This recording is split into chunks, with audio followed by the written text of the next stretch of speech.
I was the husband the Sterling family all laughed at, married to the famously icy CEO of Sterling Enterprises, Serafina Sterling. 3 days after our wedding, she collapsed and woke up a different person, an innocent-eyed woman clutching a child's doll, her mind seemingly gone. Just as the vultures in her family were circling, ready to carve up her empire, a frantic, furious voice exploded in my head. Liam, you can't let them take my company. It was the roar of her soul, and I had just become her only eyes and hands. My name is Liam Miller. This was my 3rd day in the Sterling family's sprawling estate, and my 7th day as Serafina's husband. The gray stone walls of the mansion were as cold as a block of ice, and the sky overhead was just as bleak. I had never properly met my wife, not even once. To me, this arranged marriage was a heavy, rusted lock clamped around my heart. I had no illusions about it. On our wedding night, I was relegated to a guest room in a separate wing.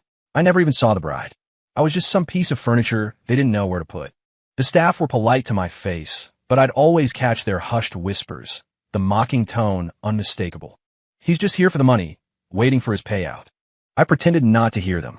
I would just sit in my room, thinking of the look in my father's eyes as I left our rundown town for this gilded cage. Just when I thought my days would bleed into one another in this quiet misery, everything changed. 3 days after the wedding, something happened to Serafina. I heard she had collapsed during an executive meeting at the corporate headquarters. By the time I was allowed to see her, she was sitting on the sofa in the center of the grand living room. She was still wearing a perfectly tailored power suit, but in her arms, she cradled a worn fabric doll that was jarringly out of place with her sophisticated image. Her eyes were vacant, lost, like an empty vessel. The formidable titan of industry was gone. What's wrong with her? Her uncle, Arthur Sterling, asked, his voice dripping with false concern that couldn't quite mask the glee in his eyes. The Sterlings formed a tight circle around us, trapping Serafina and me in the living room. Their stares were like 1,000 tiny, sharp knives scraping against my skin. Her aunt, Carol, a woman with a perpetually sour expression, spoke first. She slapped a file down on the coffee table in front of me. Liam, the company can't be left without a leader. It's clear, Serafina. Well, she's not getting better. Since you're her husband, you have to take some responsibility, don't you? If you have any sense at all, you'll sign this conservatorship agreement. Let Arthur manage the company for now, so we can focus on getting Serafina the care she needs. A chorus of agreement immediately followed her words, their greed and ambition laid bare. I clenched my jaw and ignored them. Pushing through the circle of relatives, I slowly walked over to Serafina. She kept her head down, seemingly oblivious to the drama, her fingers playing with the doll's yarn hair with the simple focus of a 3-year-old. For a moment, watching her, I almost believed she really had become a child. They were all waiting for the punchline, waiting to see the useless husband from nowhere buckle under the pressure and be cast aside. But I just knelt beside her, reaching out to gently touch her hair. Serafina, I whispered, are you okay? The instant my fingers brushed against her hair, a voice ripped through my mind. Don't sign it. Absolutely do not sign it. My company. That's my life's work. Arthur is a goddamn fox. He's been after my seat for years. Can anyone help me? Don't let them win. It was a woman's voice, anxious, enraged, and utterly helpless. It was as if she were screaming right next to my ear. It was transmitted directly into my consciousness. I flinched, my head snapping up to look around the room. The family members all wore different masks. Mockery, morbid curiosity, satisfaction, but none of them reacted.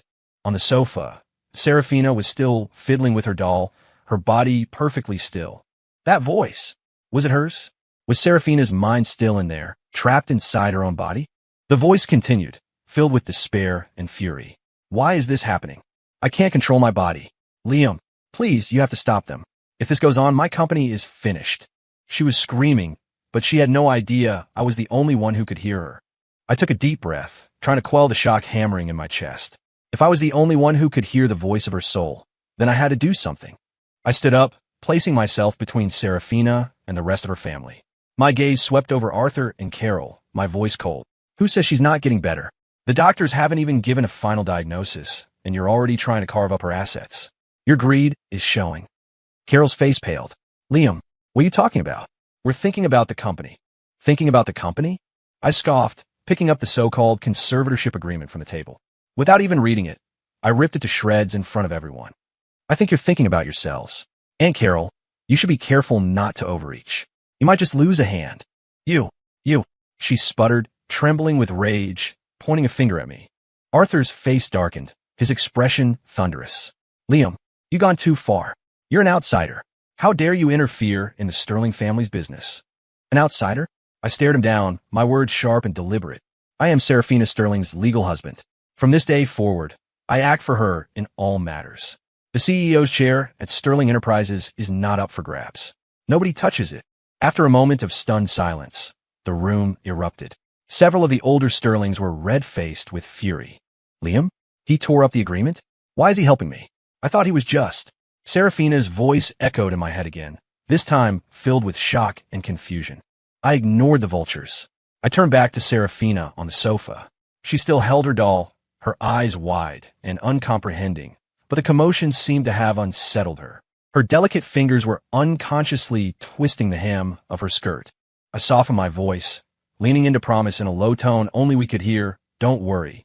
As long as I'm here, they can't touch your company." The words had barely left my lips when her incredulous voice shot back in my mind. "Wait, what did you just say? Are you answering me? Liam, can you hear my voice?" I didn't turn around, but I gave a nearly imperceptible nod. A silent confirmation. This time, her voice was silent for a long moment before it returned, laced with what sounded like tears of joy. "Liam, can I trust you? They all want to take everything from me." On the sofa, Seraphina's body seemed to react. Her small hand suddenly reached out and clutched the hem of my jacket. "I'll help you," I whispered back. "I'll protect it for you." I knew this was only the beginning. A storm was brewing, with darker currents swirling just beneath the surface.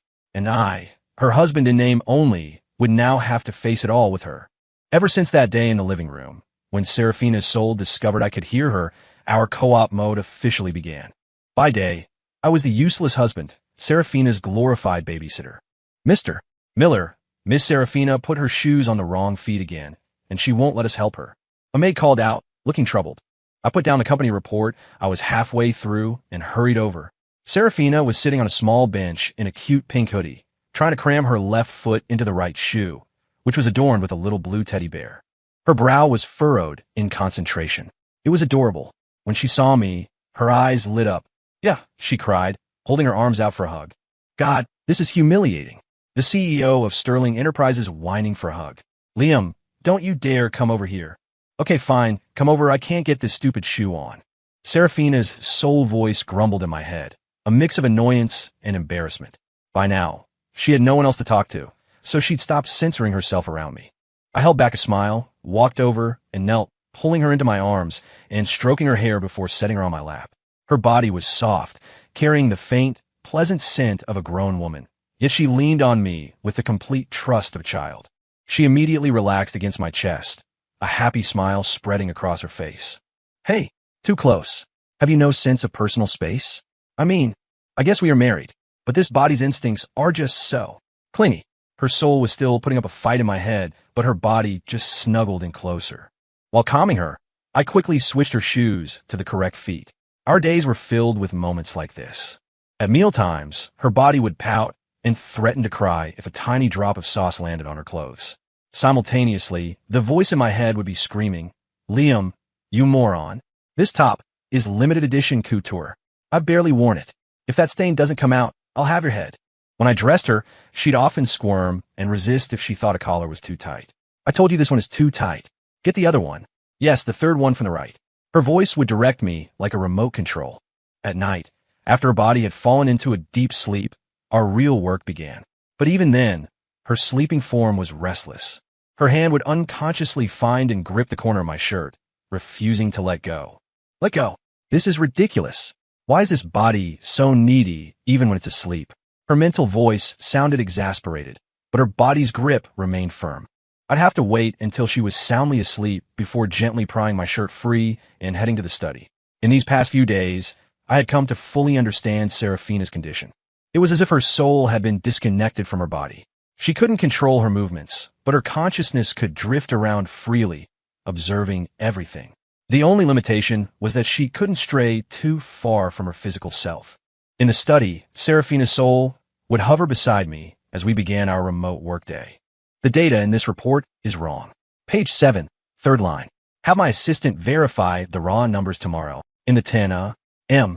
Meeting, Arthur will definitely push his acquisition proposal. Here's how you're going to counter him. And one more thing, the CFO, Mr. Henderson, he's close to Arthur. Find an excuse to get his ledgers. She was a tireless commander, issuing directives and analyzing the situation for me.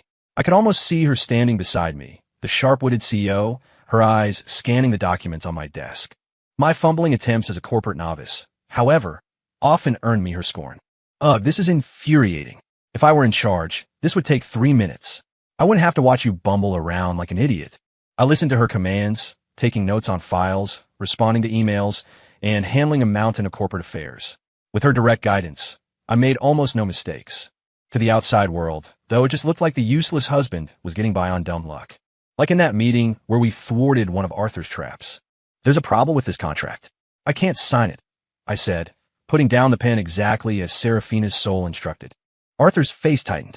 Liam, what's that supposed to mean? Get him, Liam. Rip him apart. Serafina coached from the sidelines. I smiled faintly and did as she said. Uncle Arthur, I can't help but feel that a certain clause in this agreement might be detrimental to the company's long-term interests. It almost looks like we'd be handing over our core technology, doesn't it? I didn't spell it out, but the hint was enough. Arthur's expression froze. He never imagined I could so precisely identify the poison pill he'd hidden in the fine print.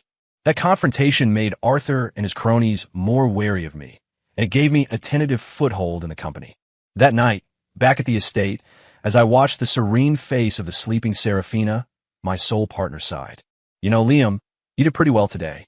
I guess my judgment in picking you as a husband wasn't half bad. I just smiled, saying nothing. Husband, puppet, whatever I was, our relationship had transcended its origins. We were now bound together in a bizarre, intimate way. I knew that old fox Arthur wouldn't give up so easily. A bigger storm was coming. But at least this time I wasn't alone. After Serafina and I jointly foiled a few more of Arthur's schemes, his overt attacks became less frequent. But the sense of impending crisis in the air only grew thicker. I had to learn faster to prepare for the more vicious assault that was sure to come. I spent nearly every waking moment I wasn't taking care of Serafina's body buried in books on finance and management and tackling a mountain of corporate paperwork.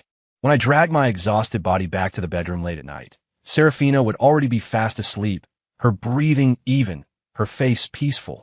I rubbed my aching shoulders and sat down on the edge of her bed. Are your shoulders sore?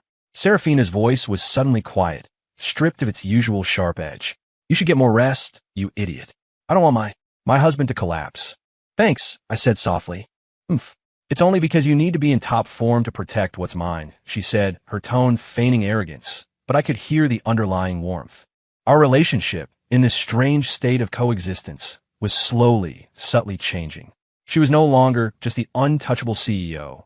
She was starting to show flashes of vulnerability she kept hidden from the world. I'll try not to touch. Who said you couldn't? Besides, that blue dress you picked out for me yesterday, it was actually pretty nice. Her voice was low, tinged with a girlish shyness. You liked it? We can wear it again tomorrow. Who said I liked it? I just thought. The color was okay. Now, stop distracting me and pull up the financial news. She sounded uncharacteristically flustered, but her tone was noticeably lighter. I couldn't help but smile. So the soul of the Ice Queen could get shy too. Another time, the notoriously flirtatious marketing director, Ms.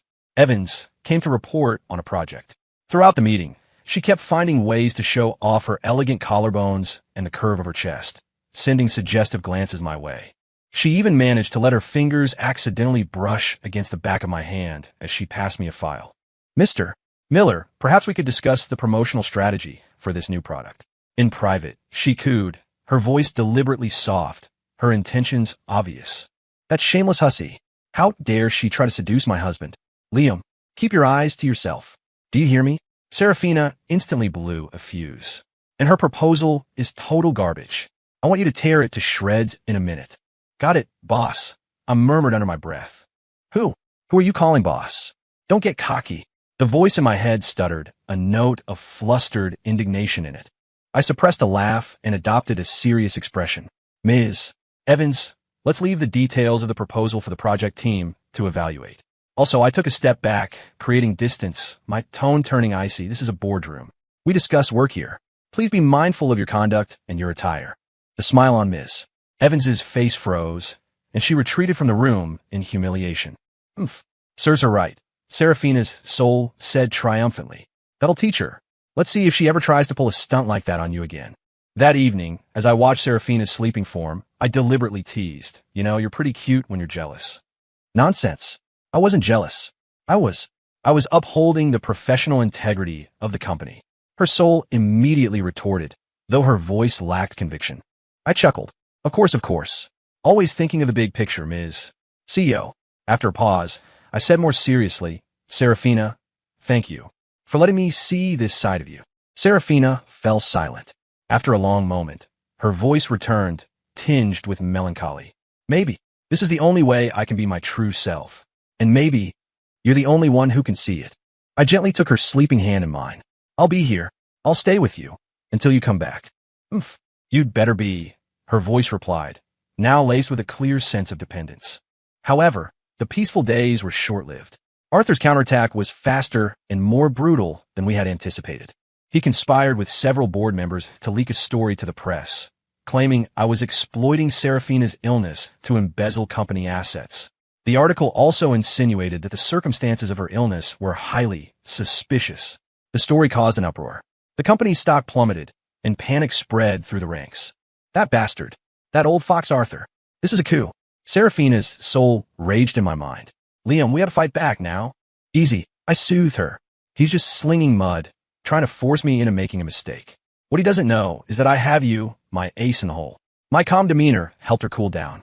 Then, with her precise navigation, I quickly compiled a dossier of dirt on Arthur and his allies. At the emergency press conference, facing a barrage of flashing cameras and pointed questions, I was no longer fighting alone. It felt as if Seraphina's soul was standing right beside me, analyzing the situation in real time and feeding me the ammunition I needed to fire back. I remained composed, presenting one piece of evidence after another. This data shows that certain individuals are the ones truly attempting to plunder Sterling Enterprises. My wife, Ms. Seraphina Sterling, was aware of their activities before her illness and had already begun gathering evidence as a precaution. My voice rang out, firm and clear. I, Liam Miller, swear to you all that I have no interest in the CEO position, nor will I ever take a single cent that isn't mine. The CEO of Sterling Enterprises is, and always will be, Seraphina Sterling alone. The tide of public opinion turned in an instant. Arthur's plan had backfired spectacularly, putting him directly in the crosshairs of an internal corporate investigation and scrutiny from regulatory bodies. When we returned to the estate, Seraphina's soul was quiet for a long time. Finally, she spoke softly. Liam, you handled that perfectly today. You really are my husband. The last two words were spoken with a hint of shyness and a newfound respect. I bent over the sofa, looking at the body of my wife, who clutched her doll and offered me a smile of pure trust. A wave of sweetness and resolve I had never known washed over me. This was no longer just about duty. It was a love and protectiveness that came from my very core, for her body and for her resilient, brilliant soul. I will protect you, I whispered, leaning down to place a light kiss on her forehead. The you that's here now, and the you that will be. Outside, dark clouds gathered, hinting at a greater storm on the horizon. I knew that Arthur, now backed into a corner, was capable of doing something even more desperate. But whatever tomorrow brought, we would face it together. I gently pushed open the bedroom door. Moonlight filtered through the curtains, casting a soft glow on the bed where Seraphina was curled up, asleep, looking like a child in need of protection. I sat down beside her, my fingers stroking her hair. Over the past few days, I'd noticed her body's dependence on me growing stronger. Every morning, the first sight of me would bring a pure, innocent smile to her face, and she would eagerly reach out her hands, her eyes shining with anticipation. Ugh, here we go again. Why is this body so embarrassing? Her soul voice would sigh, laced with resignation, but it lacked the sharp resistance of the early days. Just then, in her sleep, her body reached out and clutched the hem of my shirt. She shifted closer, nuzzling against my side, the corners of her mouth turning up in a slight smile as if she were having a pleasant dream. See, I think she likes me, I whispered. Her soul was silent for a moment. I suppose she does. After all, you're the only person I can rely on right now. Even if the body is only acting on instinct, it makes sense. I nodded, a warmth spreading through my chest, followed by a pang of heartache. For days now, Seraphina's body would only fall into a peaceful sleep in my arms. She would grow anxious if I left her side and light up like a child when I returned. This pure, unfiltered affection had to be connected to the longings of her soul. She yearned to be whole again, and she instinctively clung to the one person who could communicate with her. Liam. Suddenly, Serafina's soul voice became faint, intermittent. I feel something's not right. My head snapped up. What's wrong? My vision is getting blurry. Her voice sounded distant, as if coming from miles away. A chill crawled up my spine. I had noticed her soul's presence becoming more unstable lately. Her voice would cut out, and sometimes she would disconnect for a few minutes. The duration of these blackouts was getting longer. Don't be afraid. I'm right here, I said, squeezing her physical hand, hoping to offer some comfort. The doctor, did he come again today? What did he say? Serafina asked, her voice striving for calm, but I could hear the tremor of fear beneath it. I gritted my teeth. The same as before. He said the trauma to your brain was severe, but the chances of recovery are slim. Her soul let out a bitter laugh. Just what I needed. More bad news. Just then, my phone began to ring, a sharp, urgent buzz. It was the head of the legal department at Sterling Enterprises. Mr. Miller, it's bad. Arthur and his allies have filed a petition with the court to have Ms. Sterling declared legally incompetent. They're asking for Arthur to be appointed as her temporary conservator. My stomach plummeted. This was faster, more vicious than I'd anticipated. If they got conservatorship, Arthur could legally have her institutionalized and take complete control of the company. And there's more. The lawyer's voice grew more frantic. Arthur has forced an emergency board meeting. They're going to vote on selling off our most valuable asset, the semiconductor R&D division. The vote is scheduled for tomorrow morning. I hung up the phone and looked at the sleeping woman in the bed, a wave of panic washing over me. They want to sever our connection. Serafina's voice trembled. If I'm sent away to a facility, you'll never hear my voice again, and they'll gut the company. I took a deep breath, forcing myself to stay calm. No, I won't let that happen. Liam, you can't fight them on your own. Her soul sounded defeated. Arthur has half the board in his pocket, not to mention all my so-called relatives. There are too many of them. I stood up and walked to the window, staring out at the city lights. The pressure was immense, a physical weight on my shoulders, but I knew this was no time to back down. I'm going to call my father, I said suddenly. Your father? Her soul asked, surprised. But I thought, I know, I never wanted to see him again.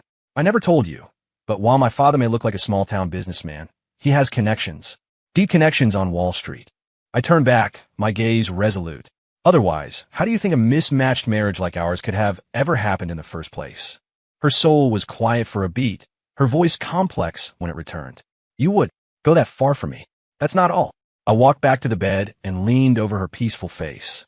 I'll do whatever it takes to protect you. Just then, her soul voice began to fade again, flickering like a candle in the wind, threatening to go out. Liam, I don't think I can hold on much longer. My heart seized. Serafina, don't give up. Listen to me. Her voice was broken, fragmented. If I really disappear, don't. You don't have to risk everything for me. Take what's mine and live a good life. For both of us. Don't say that. I cut her off, my voice trembling with fear for the first time. You're going to be fine. I won't let you disappear. Liam. Her soul voice suddenly became startlingly clear, as if she were using her last ounce of strength. Thank you for everything. You were never just part of a business deal. You're the most important person in my life. My eyes welled up. Serafina. And her voice started to weaken again. Under the desk in the study, there's a hidden safe. A file inside. The combination. You know it. It's important. It might help you. I shot to my feet. What file? But there was no response. My mind was filled with a terrifying, crushing silence. Serafina? I called out tentatively, dread coiling in my gut. Serafina, are you still there? Answer me. Still nothing. I looked at her sleeping body on the bed and felt a helplessness more profound than any I had ever known. Was she really gone? Shoving down my panic, I raced to the study and found the hidden safe. The combination. I knew it instantly. My hand shaking, I entered the numbers. With a soft click, the safe opened. Inside was a single sealed envelope marked for emergency use only. I tore it open. What I found inside made my eyes go wide. It was Serafina's last ace. With this, we might just have a fighting chance. The sky outside was a heavy, oppressive gray. I watched the clock on the wall. It's ticking a death knell against my eardrums. In less than 2 hours, the Sterling Enterprises board would convene the meeting that would decide Serafina's fate and the future of her company. Since last night, Serafina's voice had not returned. My mind was silent. Horribly, terrifyingly silent. Was she really gone? No. I don't believe it. I walked into the bedroom. Her body was sitting quietly on the edge of the bed in the light blue dress I'd bought for her yesterday. She was fiddling with her doll, her gaze as vacant and innocent as ever. I reached out and stroked her cheek, feeling the warmth of her skin. Tears pricked my eyes. I won't give up on you, I whispered to her. Even if the whole world does, I won't. I thought of everything we'd been through, her dependent smiles, her soul's bossy complaints in my head, her sharp-witted commands, her rare moments of vulnerability, and last night's final words. The most important person in my life. I'm taking you to the board meeting, I decided. We're going to face this together. Even if her soul was silent, I would take her body with me and fight to reclaim everything that was hers. I carefully helped her to her feet and pulled her into my arms. She leaned against me submissively, like a child with absolute trust. I quickly changed into a suit and led her to the garage. The driver did a double take when he saw me with Serafina. Mr. Miller, what are you? To headquarters, I said, cutting him off. But Ms. Sterling, she's. Drive? Now. My tone left no room for argument. The car moved smoothly through the city traffic. I looked down at Serafina, who was nestled against me. As if sensing my determination, she stared up at me with her wide, clear eyes, her hands clutching the front of my suit jacket in a gesture of pure trust. Serafina, if you can hear me, I said softly, as if in prayer, watch me. I'm going to win this. For us. She blinked, her expression blank, but her little hands gripped my jacket even tighter. My phone rang, another urgent call from my contact inside the company. Mr. Miller, the meeting has started. Arthur is already reading the resolution to declare Ms. Sterling incompetent. Most of the board is siding with him. I hung up, my heart pounding. Faster. I yelled at the driver. The car weaved through traffic. My mind replayed the contents of the file from the safe over and over. It was irrefutable proof Serafina had secretly gathered before her collapse. Proof of Arthur embezzling massive company funds, colluding with competitors, and plotting to oust her. Every transaction was documented, some even bearing his signature. This was our last stand. When we reached the corporate tower, the lights in the top-floor conference room were already on. Shielding Serafina, I walked past the stunned looks of employees and headed straight for the executive elevator. When the doors opened on the top floor, a few of Arthur's men tried to block our path. Get out of my way, I snarled, my eyes like ice. My sheer force of will made them instinctively step aside. As I reached the boardroom, I could clearly hear Arthur's triumphant voice from within. And given CEO Serafina Sterling's current mental state, she is clearly unable to fulfill her duties. For the stability of the company, the board has reached a consensus. I will be assuming the role of interim CEO, and we will proceed with the sale of the semiconductor R&D division to secure capital. I took a deep breath and threw open the heavy doors. The room fell silent. Every head turned, their expressions of shock bordering on disbelief as they saw me guiding Serafina into the room. The sudden attention seemed to frighten her. She instinctively shrank behind me, her grip tightening on my arm. Arthur, standing before the projection screen, saw his look of triumph curdle into shock, then into pure, unadulterated rage. Liam, what the hell are you doing here? And why did you bring that invalid? He spat, pointing a trembling finger at Serafina. I surveyed the room, taking in the expressions of every board member, surprise, pity, contempt. I'm here for the meeting, I said calmly. My voice wasn't loud, but carried to every corner of the silent room, as Serafina Sterling's legal husband and her sole proxy. Ridiculous, Arthur shrieked, and nobody from a backwater town with no business experience, dragging a broken woman behind him. What do you think you can possibly change? Security, get them out of here. 2 guards stationed outside the door rushed in, moving to grab me. I carefully maneuvered Serafina into a chair behind me, shielding her, then fixed my cold gaze on the approaching guards and Arthur. I'd like to see you try. In that tense, stretch moment, I felt something. The hand gripping my arm, the one I was protecting, it twitched. My head snapped down. I saw Serafina's eyes, the eyes that had been so vacant and lost, now held a flicker of light. It was faint, but it wasn't the innocent haze of before. Her soul was still there. Had the intense shock of this confrontation jolted her back?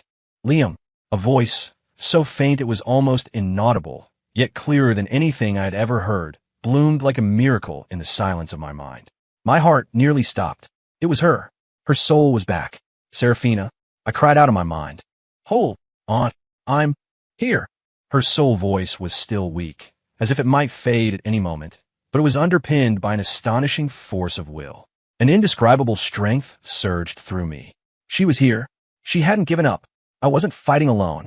I straightened my back, facing the room full of hostiles and Arthur's twisted, snarling face. My eyes held nothing but fearless resolve. "Before you cast your votes," I said with a small smile, pulling the crucial file from my suit pocket, "I have something I'd like all of you to see." When Arthur saw Serafina's signature on the envelope, his face froze. "This file contains all the evidence of Arthur Sterling's embezzlement of company funds and his collusion with our competitors," I announced to the silent boardroom. "I invite you all to take a look before you decide whether you want to hand Sterling Enterprises over to a man like him." The file was passed from hand to hand, and with each person who read it, the atmosphere in the room grew heavier. Arthur's face drained of all color. "It's fake. That's a forgery. He's lying. Whether it's fake or not can be easily verified by professionals," I said. To Serafina, I whispered, "We're about to win." Her soul's one-word response gave me infinite courage. "Arthur," I said, looking at him as if he were already a ghost, "your little scheme is over. This meeting isn't to decide Serafina's fate. It's your judgment day." The tension in the room was suffocating. Arthur watched the file circulate, hearing the whispers of doubt and accusation rise around him. The last bit of color drained from his face as he roared, "Nonsense! It's all slander. Security, throw these two out." The guards hesitated, then moved forward again, trying to haul me away. Arthur himself lunged forward, trying to shove me aside to get to Serafina, as if controlling her body would give him leverage. "Get off her!" I roared, shielding her with my body, taking the full force of the guard shoves on my back. Arthur's hand reached out maliciously, his fingers inches from Serafina's arm. And in that instant, everything changed. Serafina, who had been cowering in my arms, suddenly looked up. The eyes that had regained a flicker of light now ignited with a brilliant, blazing intensity. They were sharp, clear, and utterly commanding. The powerful aura of the CEO of Sterling Enterprises, like a dormant volcano, erupted.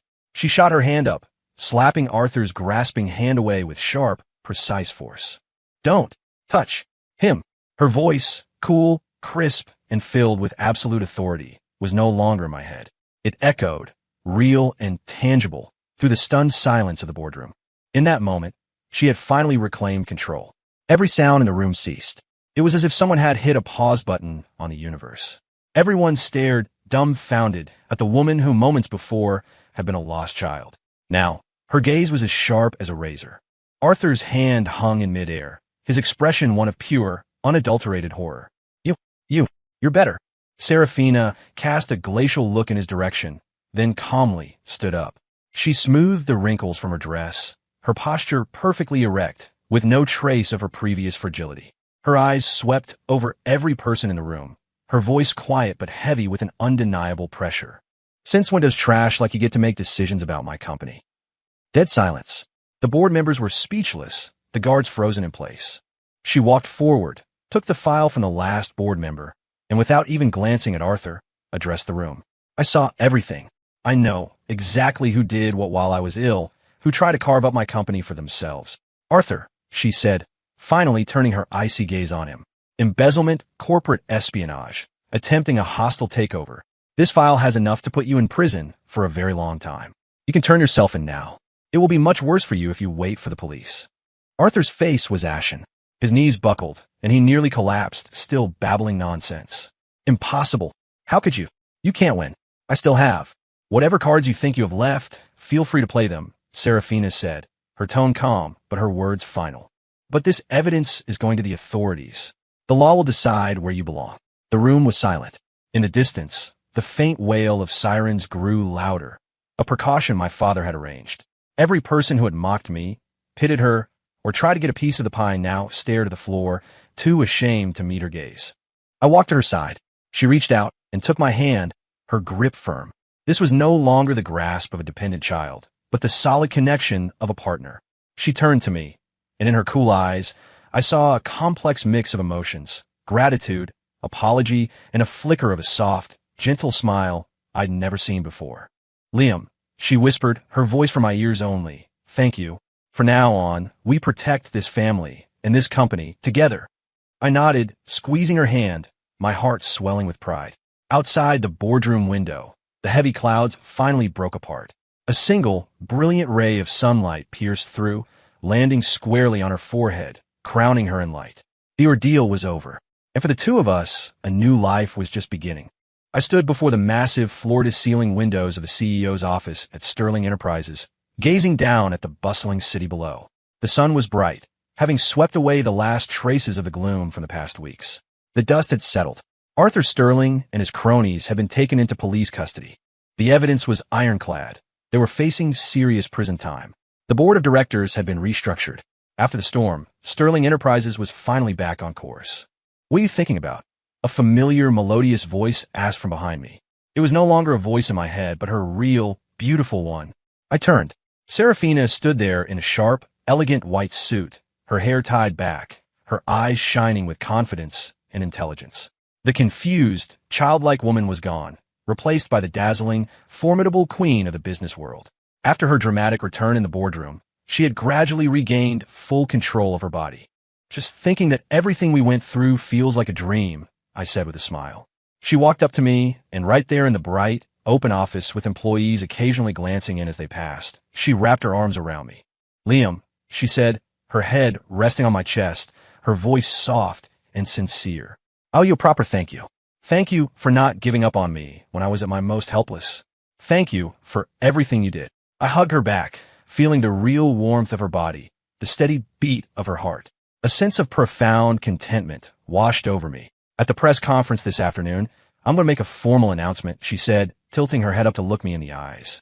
Her gaze held a tenderness I had never seen before, a softness reserved only for me. "From this day on, you are not some forgotten husband. You are the executive director of Sterling Enterprises. My husband, the most important partner in my life." I smiled. "And what about the board members? How are they holding up?" "They're lining up outside my door, begging me to give them a second chance." A sly grin played on Serafina's lips. "But I told them if they want my forgiveness, they have to get past you first." We looked at each other and laughed. Those strange, terrifying days had become a part of our story, a unique and sweet memory that belonged only to us. "Honestly," I said, unable to resist teasing her, "I kind of miss hearing you complain in my head all the time." A faint blush crept up Serafina's cheeks. She gave my chest a light shove. "Shut up. Don't you dare bring up any of that embarrassing stuff again. Right? Like how cute you were when you were jealous." I continued, pressing my luck. "Liam." She shot me a mock glare, but her eyes were dancing with amusement. "By the way, that Ms. Evans was transferred to our African branch last week. Permanently." We laughed together, sharing a secret language and a bond forged in the most bizarre of circumstances. In those fantastical, heart-pounding days, I had cared for her body while listening to her soul. She had guided my decisions while fighting for our future. Our fates were inextricably intertwined. "Mr. Miller, Ms. Sterling, here is last month's market analysis report." A sharp-looking assistant came in and respectfully handed us each a file. I took my copy and scanned a few pages, immediately pointing out several key issues. "The overall strategy here is sound, but the details need work. The risk assessment, in particular, is far too optimistic." Serafina nodded in approval beside me. "Liam's right, and the budget needs to be recalculated." She looked at me, her eyes filled with admiration. "You're a fast learner, much better than I ever expected." "Well, I had a very good teacher, one who was always right there with me, offering constructive feedback," I said with a meaningful smile. Serafina rolled her eyes playfully, but the corners of her mouth turned up. 1 year later, the golden light of sunset streamed through the windows of our new home. It was no longer the cold, oppressive Sterling estate, but a warm, welcoming sanctuary we had built together. I was in the kitchen preparing dinner when Serafina came up from behind and wrapped her arms around my waist. "Liam, I have a surprise for you," she said, her voice filled with a shy, joyful excitement I'd never heard before. "What is it?" I asked, turning to face her. She took my hand and gently placed it on her flat stomach. Her face was glowing. "Right here," she whispered, "is our baby." I froze, and then a wave of pure, unadulterated joy crashed over me. I pulled her into a tight, fierce hug, feeling her warmth, marveling at the miracle we had created together. "That's wonderful. Serafina, that's amazing." I was so overjoyed I could barely form a coherent sentence. "Hey," she murmured against my chest, her voice playful. "If it's a girl, does this mean you'll have to take care of a little Serafina all over again?" I leaned down and kissed her forehead, my heart full of love and hope for our future. I'm not afraid, I said. This time, we'll take care of her together. She'll have the best of both of us. Outside, the sunset painted the sky in brilliant colors. The storms of the past were behind us. There would surely be new challenges ahead, but as long as we stood side by side, there was nothing we couldn't face. Because together, with trust and love, we had already created a miracle that was uniquely ours.